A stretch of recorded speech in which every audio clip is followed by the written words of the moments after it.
Himawari is definitely going to surpass Naruto. Kurama is back with all his memories intact. Inogen has joined Vasco, and Sarada almost went with him. Himawari is going to uncover the whole truth about omnipotence. Think that's not enough? Relax, this is just the beginning. Hey my friend, it's Uncle Itachi here, and today we're going to talk about Boruto Two Blue Vortex Chapter 10, alright? Without further ado, let's get into the video. The chapter starts with the Inoshikacho trio running away from Jura. They were trying to bring the fight away from the village when Konohamaru and the three musketeers suddenly appeared. They inform Shikamaru that they found Hidari and Jura. Shikamaru emphasizes that, for some reason, they're after Himawari. Shikamaru orders Kawaki to go to Himawari, ignoring Boruto's presence since Boruto was an enemy of the invaders. Kawaki gets angry, saying that if Himawari is in danger, the 8th Hokage should have said so sooner, and even curses at the Hokage. Look at that. Kawaki is really wild.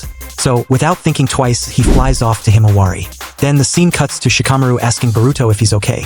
And Boruto tells him to chill because the anime is still called Boruto, right? Hidari asks Jura what these fools want with them, and Jura says if he wants to know, he should ask them directly. Could have avoided that, buddy.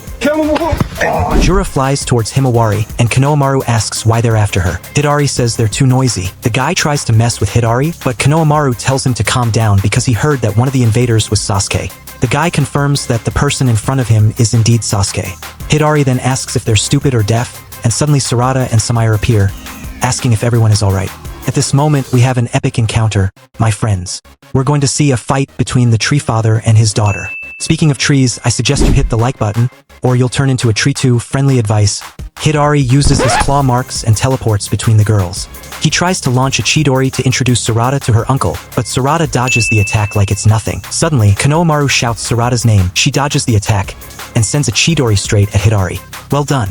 That's what you get for disappearing and not paying child support. Hidari dodges the Chidori, and Sarada says that this technique is just like her father's.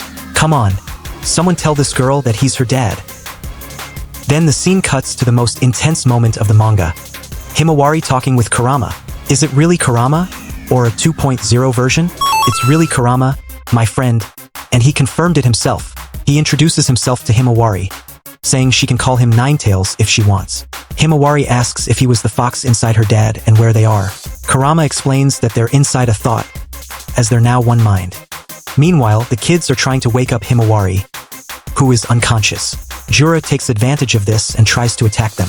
Meanwhile, the conversation continues and Kurama explains that he was the same fox inside Naruto, but his life was erased due to the Baryon mode. Kurama clarifies that deaths for tailed beasts are not eternal. They always come back. Kurama says he's surprised to be alive again, especially inside Himawari. He adds that we'll never know what the world has in store for us, and suggests that Himawari might have inherited a part of his chakra when she was born, or it could be destiny, as she has both Hyuga and Uzumaki blood. He tells Himawari to accept the situation and move forward without fear. Himawari introduces herself, saying it's a pleasure to meet him, and her name is Himawari. I want to see who can stop this duo now. The scene cuts to the kids running from Jura. Jura starts chasing them by flying, and Himawari begins asking Kurama to do something. Inogen and the chubby one thank God she woke up. She starts yelling for Kurama to do something while Shikadai thinks she's gone crazy. Jura closes one eye and with the other launches a Bijudama.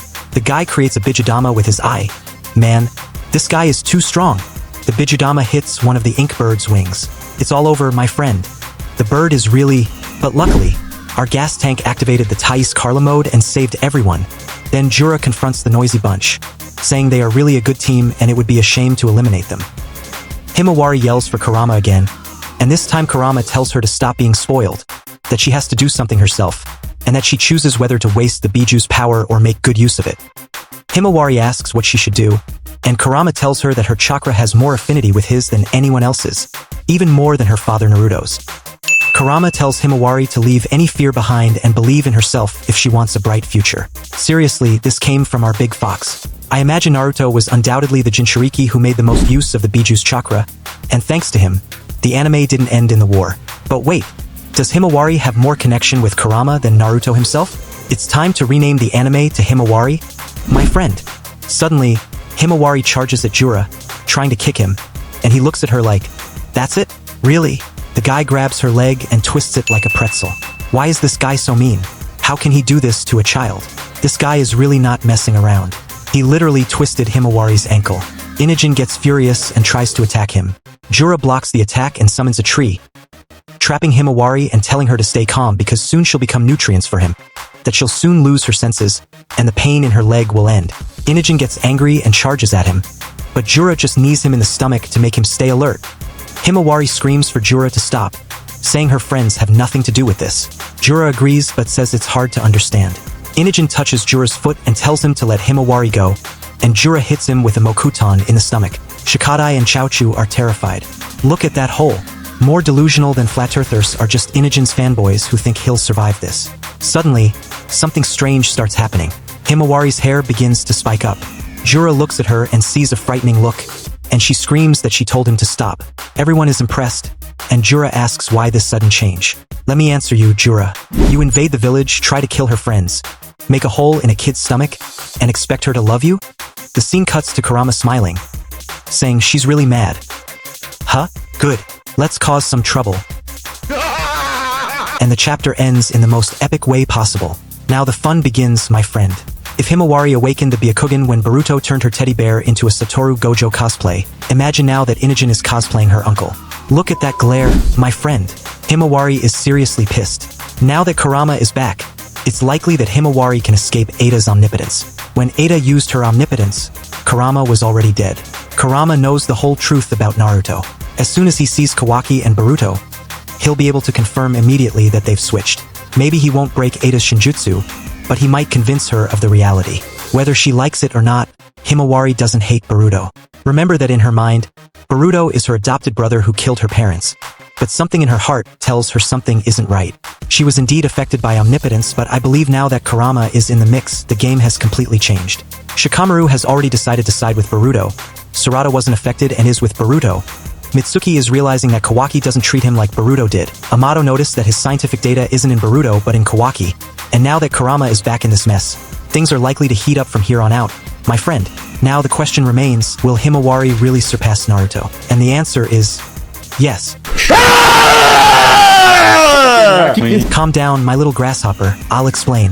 Many people think Kurama's words about Himawari having greater potential than Naruto were forced, but if we analyze the situation better, it makes sense. Naruto was the son of Minato and Kushina, who were part of the Uzumaki clan, and as the story progresses, we discover he's the reincarnation of Ashura, who is simply the son of the Sage of Six Paths, who is simply the son of the progenitor of chakra. This explains why he's such a powerful Jinchuriki. In the last movie, we see that Hinata is the princess of Byakugan, being simply the purest Hyuga. In the movie, she's kidnapped to marry Tonari, meaning Hinata is also no pushover. She's the purest Hyuga. Now think with me, Himawari is the daughter of an Uzumaki who is a Jinchuriki and also the reincarnation of Ashura, and the daughter of the princess of Byakugan, Hinata. How could an overpowered child not be born from this? This explains why Boruto and Himawari are like this, having incredible feats since they were little. Boruto already mastered wind style and made shadow clones before even becoming a genin, and Himawari, half a meter tall, had already awakened the Byakugan. So it's not forced, guys. Himawari indeed has the potential to surpass Naruto. I believe she could have an even more broken transformation than Naruto's Baryon mode. And remember, she also has her Kekkei Genkai, which is the Byakugan. Imagine her combining Kurama's chakra with this powerful eye. It's over, my friend. Himawari will be unbeatable. Mark my words. In the Ninja War, when Naruto shared his chakra with everyone, Kakashi confirmed that thanks to Kurama's chakra cloak, he could use Kamui with much more efficiency. So our Kakashi already confirmed how broken this combination of powers is.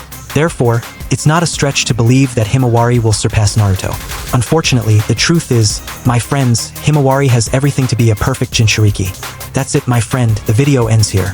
If you liked it, don't forget to leave a like to support your uncle, alright? Don't forget to hit the bell so you don't miss any updates, okay? Thanks for watching, we're in this together, and see you next time.